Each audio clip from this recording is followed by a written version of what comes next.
Not videos.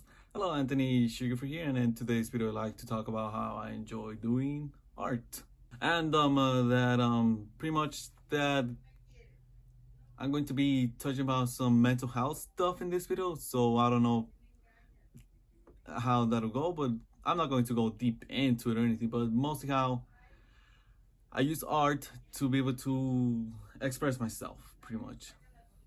So let's get right into it with my first painting that I ever, well, it's not my first painting per se, but the first painting from when I consider myself an artist.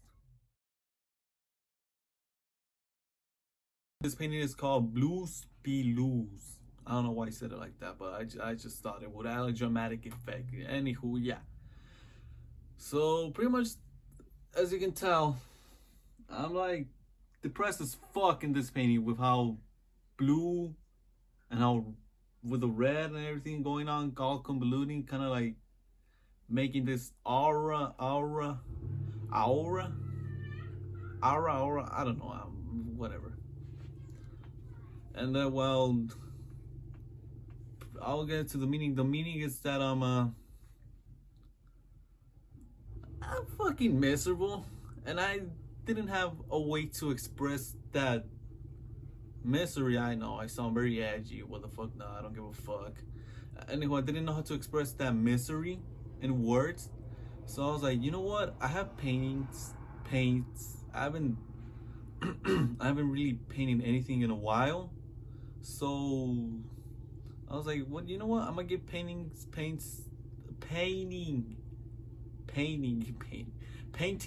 whatever. I'm terrible at English. I'm so sorry. I'm sorry. I'm offending everybody with that. And I was like, I wanted to get painting a shot again, you know. So that's what I did. I expressed myself. I'm pretty sure I delivered the message that I wanted to deliver. And yeah, pretty much that I was feeling a certain way, and that's it. Anywho, let's get right into the next painting. So this painting is called Themselves. As you can tell, it's a woman because themselves. And well, the meaning behind this painting is that I like women.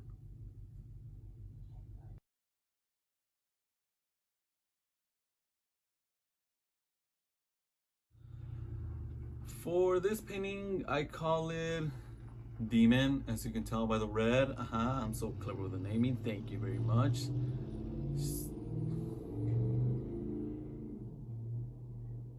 Anywho, I was in a happy mood at the time of making this painting because I don't know, I was just feeling alright that day.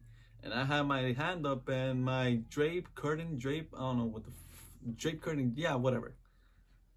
It was just pretty much letting the light in. It was letting the sunlight in, and it made my hand look red. I was like, hey, that's cool as fuck, and then I painted it. That's pretty much it.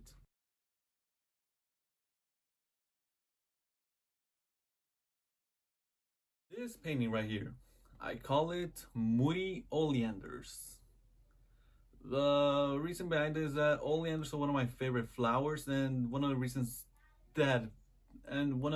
for that being it is that I just love how pretty the flowers are and how beautiful they smell, but yet how venomous they are. They're such an eye pleaser, if you ask me, especially with how much detail, how much, even if it's white, there's so much detail in plant life. Well, in plant life in general, but oleanders specifically because they're my favorite flowers. Anywho, yeah, that's pretty much it. I just love how beautiful they are, yet so poisonous.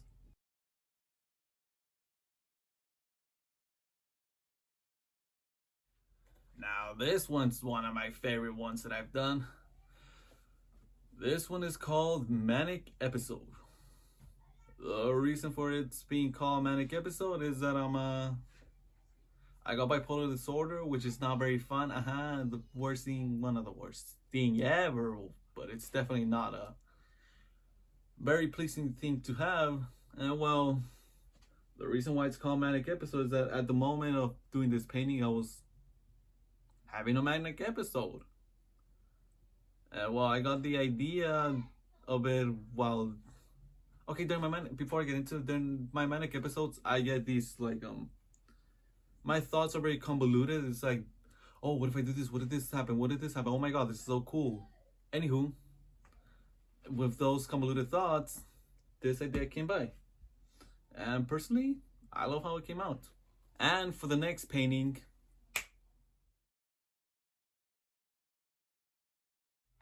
I call this one Rock and a Hard Place.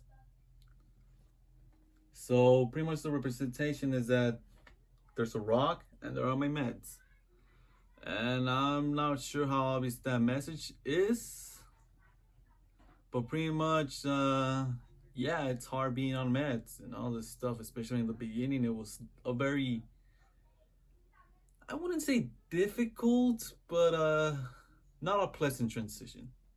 Let's get right into the next one.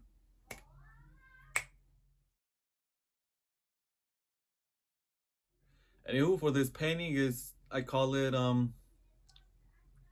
longed for, like LONGED, and then 4, not the number. Yeah, I'm funny, I'm hilarious, I'm sorry. Not really.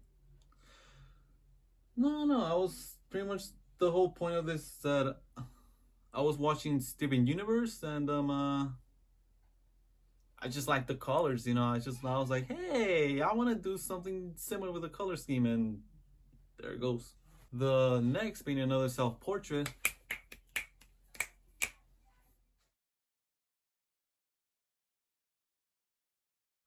Ooh, this one I call it Mishmash Manic. So pretty much with this painting is that it's a representation of how I feel during my manic episodes. I already touched upon this little topic a little few minutes ago, whatever, yes. And well, but that one was more an idea that I got rather than a representation of how I feel. And this is how I feel. Pretty much you can see there's so much going on. Nothing is perfectly looking, not whether it's the neck, whether the smile, the nose, the eyes, even the hair and everything. It's a mishmash of many things of different people's. I took up different people's, you know, body parts and whatnot, and mixed them into my face to represent how everything just convolutes with each other. How everything is just hard. It's hard to think, hard to perceive it. Yeah. And well, yeah, that's pretty much all I got to say for this one. And for the last painting, let's get right into it.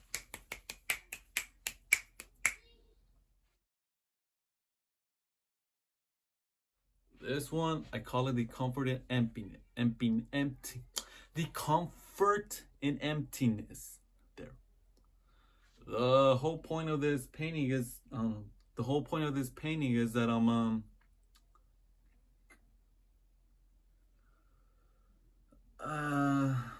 it's hard again. Like I said, it's hard to put into words how I feel.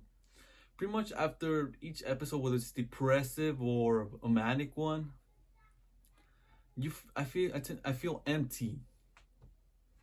I don't know how to describe it, but I just feel it feels you have an empty feeling in your gut and in your heart and in your brain and everywhere. You just feel empty everywhere. And while the comfort that it brings is that at the very least it keeps you calm from what you got to deal with. And yeah, that's pretty much it about this painting. Anyway, before I end the video, I just wanted to say something about art, that art doesn't need to be super realistic. You don't need to get every single detail, or the details don't need to be perfect. As long as there's a focus to it, there's some not exactly pleasant to the eye, but it's very eye-catching, you know. It's at that point, if the art is perfect, it doesn't matter who makes it, even if it's a child making little stick palitos or a little circle with some palitos sticks, by the way, or those like potato looking thingies with sticks on them. It's still perfect nonetheless.